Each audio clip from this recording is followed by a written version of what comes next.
مرزا صاحب کے سننے والوں کی جناب میں یہ عرض کروں گا، مرزا خصوصیت کے ساتھ اس دجل و فریب سے لوگوں کا شکار کرتا ہے کہ یہ کسی کا بھی کلام بیان کر رہا ہو، چاہے قرآن کی آیت پڑھ رہا ہو، چاہے حدیث رسول پڑھے، چاہے صحابہ کے آثار پڑھے، چاہے تابعین و تبع تابعین کے اقوال پڑھے، چاہے علماء امت کے فتاوی جات یا اقوال یا عبارات پڑھے، حتیٰ کہ اس کے اپنے پسندیدہ لوگ جن کو یہ خود پسندیدہ مانتا ہو، یہ ان کے بھی نام سے بات کرتا ہے نا، تب بھی یہ ان کے بیان کردہ جملے، ان کے تحریر کردہ جملوں میں بھی اپنے معنی، اپنے مفہوم، اپنی باتیں گھسیڑ دیتا ہے، اور یوں ان کی مراد چاہے کیسی کچھ کیوں نہ ہوتی، اس نے جو الفاظ ان کے جملوں میں گھسیڑے اس کے نتیجے میں مراد بالکل بدل جاتی ہے۔ پچھلی ریکارڈنگ میں وقت کی قلت کی وجہ سے میں توجہ نہیں دلا سکا تھا، آج میں آپ کو خصوصیت کے ساتھ یہ توجہ بھی دلانا چاہوں گا، سمجھیے گا، کیونکہ مسئلہ صرف اتنا ہے کہ یہ بات بالکل واضح ہو جائے کہ مرزا انتہا درجے کا جھوٹا، دھوکے باز، دجال، فریبی آدمی۔ یہ میرے ہاتھ میں خلافت و ملوکیت ہے مودودی صاحب کی، شاید پرانا ایڈیشن ہونے کی وجہ سے آپ کو نام نہ سمجھ میں آ رہا ہو، میں اس کو آپ کو ایسے دکھا دیتا ہوں، یہ خلافت و ملوکیت ہے مودودی صاحب، ٹھیک ہے۔ مرزا جی نے جو کہا نا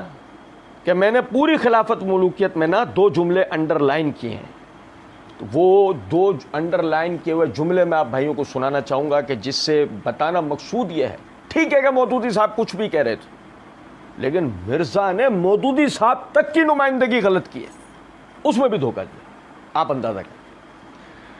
ایک دفعہ جملہ پڑھ کے بتاتا ہوں، میں نے پوری خلافت و ملوکیت میں نا 2 جملے انڈر لائن کیے۔ ایک جملہ اس میں سے یہ ہے کہ انہوں نے کہا حضرت عثمان خلیفہ راشد تھے، خلیفہ اور بادشاہ میں یہی فرق ہوتا ہے، ان کے خلاف پروٹیسٹ ہوا، انہوں نے اپنے لیے تلوار نہیں اٹھائی، اپنی ذات کے لیے شہید ہو گئے، پروٹیسٹ کرنے دیا، ظاہر ہے صحابہ ہی کر رہے تھے، ظاہر ہے صحابہ ہی، اگر کوئی شرارتی لوگ اور ہوتے تو وہ کہتے باہروں کتوں لے آیا بھرتی کر کے کرائے دے۔ اب پنجابی کے جملے آنے تک تو آدمی یہ سمجھ سکتا ہے کہ یہ مرزا جی کا جملہ ہے، لیکن اردو جملے جب تک چل رہے ہیں، اردو الفاظ جب تک چل رہے ہیں، ایک عام قاری وہ کیسے سمجھے گا کہ اس میں کون سی عبارت مودودی صاحب کی اور کہاں مرزا جی کی اپنی مراد گھس چکی ہے۔ اب سنیں ذرا بات، خلافت و ملوکیت کے صفحہ نمبر 120 پہ یہ جو جملہ مرزا جی کہہ رہے ہیں کہ میں نے انڈر لائن کیا، وہ جملہ سنیں، میں اس کے پورے سیاق کے ساتھ آپ بھائیوں کو بیان کروں گا تو وہ بالکل واضح ہو جائے گا۔ مودودی صاحب لکھتے ہیں کہ حقیقت یہ ہے کہ اس انتہائی نازک موقع پر حضرت عثمان رضی اللہ تعالیٰ عنہ نے وہ طرز عمل اختیار کیا جو ایک خلیفہ اور ایک بادشاہ کے فرق کو صاف صاف نمایاں کر کے رکھ دیتا ہے۔ میں آپ سے مرزا جی کا جملہ دوبارہ پڑھوں گا، سنیے گا۔ میں نے پوری خلافت و ملوکیت میں نا 2 جملے انڈر لائن کیے، ایک جملہ اس میں سے یہ ہے کہ انہوں نے کہا حضرت عثمان خلیفہ راشد تھے، خلیفہ اور بادشاہ میں یہی فرق ہوتا ہے، جبکہ بات کس طرح شروع ہو رہی ہے؟ حقیقت یہ ہے کہ اس انتہائی نازک موقع پر حضرت عثمان رضی اللہ عنہ نے وہ طرز عمل اختیار کیا جو ایک خلیفہ اور ایک بادشاہ کے فرق کو صاف صاف نمایاں کر کے رکھ دیتا ہے۔ مرزا جی کہتے ہیں کہ ان کے خلاف پروٹیسٹ ہوا، انہوں نے اپنے لیے تلوار نہیں اٹھائی، اپنی ذات کے لیے شہید ہو گئے، پروٹیسٹ کرنے دیا۔ یہ مرزا جی نے مودودی صاحب کی طرف جملے منسوب کیا۔ اب جو مودودی صاحب آگے کیا کہہ رہے ہیں وہ سنیے گا ذرا بات۔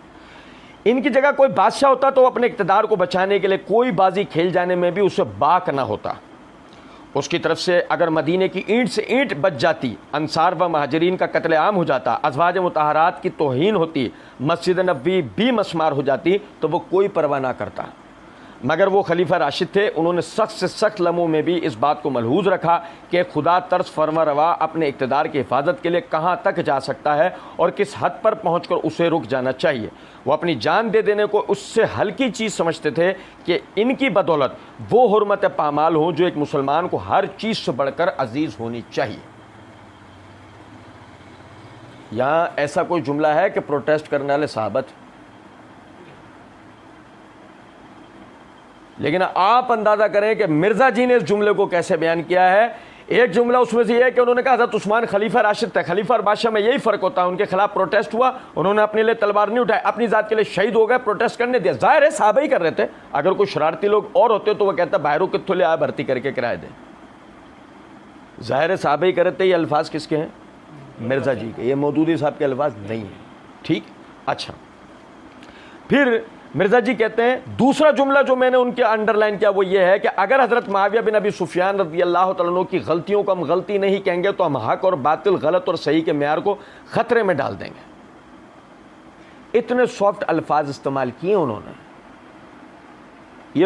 ये मिर्ज़ा जी ने मौदूदी साहब के लिए जुमला लिखा कि उन्होंने कहा, मैं जुमले को मिर्ज़ा जी के कहे हुए जुमले को दोहराता हूँ, अगर हज़रत मुआविया रज़ी अल्लाह अन्हु की गलतियों का हम गलती नहीं कहेंगे तो हम हक और बातिल, गलत और सही के मेयार को ख़तरे में डाल देंगे। अब मौदूदी साहब के जो अल्फाज हैं वो मैं आपको बता रहा हूँ। सफ़ा नंबर 153 पे वो कहते हैं, पूरे सियाक के साथ मैं आपको बात बता रहा हूँ, हज़रत मुआविया रज़ी अल्लाह तआला अन्हु के मुहामिद व मनाकिब अपनी जगह पर हैं, उनकी शर्फ़ सहाबियत भी वाजिबुल एहतराम है, उनकी ये खिदमत भी नाकाबिल इनकार है कि उन्होंने फिर से दुनिया इस्लाम को एक झंडे तले जमा किया और दुनिया में इस्लाम का गलबे का दायरा पहले से ज़्यादा वसी कर दिया। उन पर जो शख्स लान तान करता है वह बिलाशुबा ज़्यादती करता है, लेकिन उनके गलत काम को तो गलत कहना ही होगा। उसे सही कहने के मायने ये होंगे कि हम अपने सही व गलत के मेयार को ख़तरे में डाल रहे हैं। और ये इबारत मुकम्मल हो गई। आप अंदाज़ा करें कहाँ मिर्ज़ा जी का कहा हुआ, यानी कि मंसूब, मौदूदी साहब की तरफ मंसूब किया हुआ जुमला, अगर हज़रत मुआविया रज़ी अल्लाह अन्हु की गलतियों को हम गलती नहीं कहेंगे तो हम हक और बातिल, गलत और सही के मेयार को ख़तरे में डाल देंगे। जुमला ये नहीं है, जुमला ये है कि उसे सही कहने के मायने होंगे कि हम अपने सही व गलत के मेयार को ख़तरे में डाल रहे हैं। हक और बातिल नहीं, अपने सही और गलत के मेयार। मेरे भाई बात को समझे, मैंने पिछली रिकॉर्डिंग में तवज्जो दिलाई कि हक और बातिल तो कुरान और हदीस का मेयार है, शख्सियात का मेयार नहीं। हक और बातिल के मेयार तय होते कुरान व हदीस से, शख्सियात से नहीं। ये कितनी ख़तरनाक बात है कि आप एक नए बंदे के दिमाग में ये बात डालें कि सहाबा किराम रिज़वानुल्लाह अलैहिम अजमईन की गलतियों को गलतियाँ बताना हक है और यानी कि उनकी गलतियों को ना बताना या खुदा ना खास्ता छुपा लेना या खुदा ना खास्ता कोई बातिल हो जाती है बात। ऐसी कोई बात नहीं। अव्वलन तो मैं अपनी हर रिकॉर्डिंग में अल्लाह की दी हुई तौफीक से जवाबात देने के दौरान मैं बार बार ये तवज्जो दिलाता हूँ, अल्लाह ताला का इस उम्मत पर बहुत बड़ा एहसान है, अल्लाह ताला का हम लोगों पर बहुत बड़ा एहसान है। सहाबा किराम रिज़वानुल्लाह अलैहिम अजमईन पर जो एतराज़ात किए जाते हैं वो दो किस्मों से खाली नहीं है। पहला, एतराज़ करने वाले एतराज़ात कशीद करते हैं, हकीकत में एतराज़ात होते नहीं हैं, वो बनाए जाते हैं, वो एतराज़ात घड़े जाते हैं। उनकी असल हकीकत अल्लाह के फजल व करम से उलमा और हम जैसे हकीर लोग भाइयों के सामने रखते हैं। दूसरा कि एतराज़ात असल में एतराज़ात नहीं होते, मायने मफ़हूम समझने, पस मंज़र को जानने की गलती होते हैं।